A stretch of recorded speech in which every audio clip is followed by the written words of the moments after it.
Some pretty tough news when it comes to global pandemics of the future. More diseases with pandemic potential are likely to jump from animals to humans in the near future because of modern lifestyles. This is according to Sarah Gilbert, the brains behind Oxford University's COVID-19 vaccine. She said rising world travel and growing populations are driving up the risk of outbreaks of what are called zootonic infections. Animal-borne diseases have become more common in recent years because of intense farming for meat and deforestation, which put both animals in closer proximity with each other and, of course, to humans. Let's speak to Dr. Bharat Pankhania, a very good friend of Drive, senior clinical lecturer at the University of Exeter Medical School. And Dr. Bharat Pankhania, we know you're a busy man. Thank you for joining us on Drive. Mark, this is a very important issue.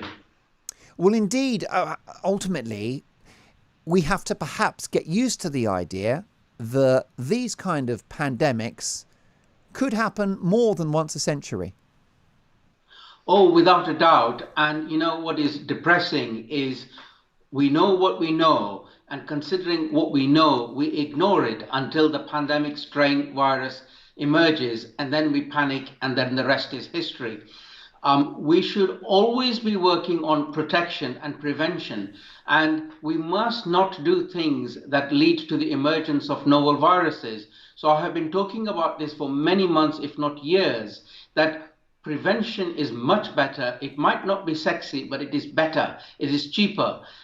When we start making incursions into wild animal habitats, and messing around with nature, reducing the amount of environment that they have got to themselves, and or worse still, terrible, you go and harvest bats, and then you hold them in a cage, and then you harvest another mammal, maybe a pangolin or something else, and you also hold it in a cage next to or adjacent to or around the bats.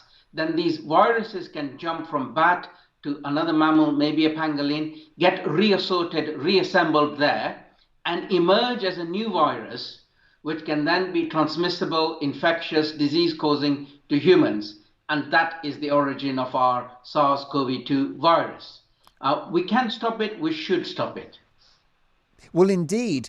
Ultimately, as you've outlined in your first answer, what we need to do is future-proof our society, our economy, our health service, our frontline public services generally, so that we are pandemic ready at all times. What does pandemic ready look like in a country like the UK, Dr. Pankhania? You know, I had a big heart sink moment when I learned that we were not as ready as I expected the UK to be. I have been in this business for over 20 years, many more than 20 years, and I have always felt that we were very good at it. And then I suddenly found that the emperor had no clothes. So what pandemic ready means is allowing scientists, people like myself, my colleagues, and other experts to do blue sky thinking, and do the blue sky thinking and plan for the possible, probable certainties, and then put in place resources to combat this when it happens, and practice it. We used to do all these things. So I have a lot of heartache that the UK over the last 4 years has been focusing on Brexit and has let the ball drop. Indeed, I think that's hard to dispute if you look at the spread of the virus across the country and the death toll. The other aspect of this, apart from being pandemic ready, is to deal with the source of the problem. That feels like a bigger challenge. That's a global challenge. Do you think it involves us giving up meat or changing the way we do farming? Oh, without a doubt. We have to live sustainably, and we as affluent countries tend to consume a lot of meat, and then we have been led along the garden path to expect our meat to come very cheap. And when I lecture to my students over many years, I say to them, how is it possible that you can get 1 kilogram of chicken legs which are cheaper than 1 kilogram of asparagus? That doesn't make sense. So we've got to get real. We have to consume less, but we've got to consume sustainably. And otherwise, we have problems coming our way. We, for example, are feeding antibiotics to animals to make them put on weight faster. And then we have antibiotic resistance. And then think about it. If your sore throat cannot be treated by antibiotics, or you cannot have a hip replacement because antibiotics don't work, we've got a problem, a bigger problem than coronavirus. We have to work globally with all the other countries, international protocols to be put in place. And of course, working with other countries is the elephant in the room, is it not, Dr. Pankania? If we think about China, for example, the wet markets, speculation that COVID-19 originated from those wet markets. We cannot be sure that that is the case. That is one theory. However, those wet markets, which are clearly unhygienic, reopened days after the pandemic began. So we really have to win hearts and minds around the world. Mark, you're so right. And there's the elephant in the room behind me. As you can see, my lovely elephant there. Oh, it's a fine one. Can I just say you've got lovely horns, Doctor? Thank you. So the big elephant in the room is we are not addressing the obvious issues that we should be addressing internationally. And antimicrobial resistance is a case in point. Yeah. We know a lot about it, and yet we drag our feet because we don't want to upset certain apple carts. With respect to the wet markets and things, I think the problem is a lot bigger than just the wet markets. It is the pursuit of cheap protein. Yeah. So be it the wet market or be it the farm, be it the farming practices, it's those farming practices per se. We're obsessed with making cheap pork and poultry meat, and we need to sort of reconsider and review and go in a different direction. Indeed. Of course, a lot of forests are being torn down in order to grow grains that are fed to cattle, when really we know that cows are supposed to eat grass. Indeed. And you know, the cows, if you look at them in India, they're lean and mean. Yeah. And if you look Yeah. at the superbly fattened cows elsewhere, you can tell these are, you know, bred for a lot of meat and nothing else. And it is shameful for us to grow soya beans, which we should be eating, to feed to the cows, to fatten them early. We've taken many, many wrong directions. And if the coronavirus pandemic can force politicians to go into prevention protection modes, that will be one good outcome. Indeed. Now, here's the other question for you, Doctor, and I don't want to get too apocalyptic, but the COVID-19 virus spreads very easily, very, very quickly.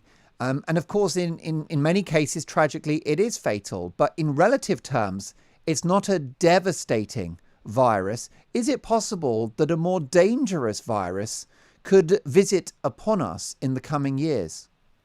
Without a doubt. And you see, the trouble with people like myself is we are backroom boys. You never hear about us until a pandemic or an outbreak occurs. So, for example, we've got MERS. Now, MERS is a part of the coronavirus family, Middle East Respiratory Syndrome. It is in existence in the Middle East, passed on from bats to camels, camels to humans. And if that MERS virus were to change, mutate, reassort, and become more transmissible to humans, it will change the makeup of planet Earth, because the fatality from MERS is 30%. So that's MERS, just as one example. 30%, and that now, probably is independent of your immune system and your health. It's quite indiscriminate.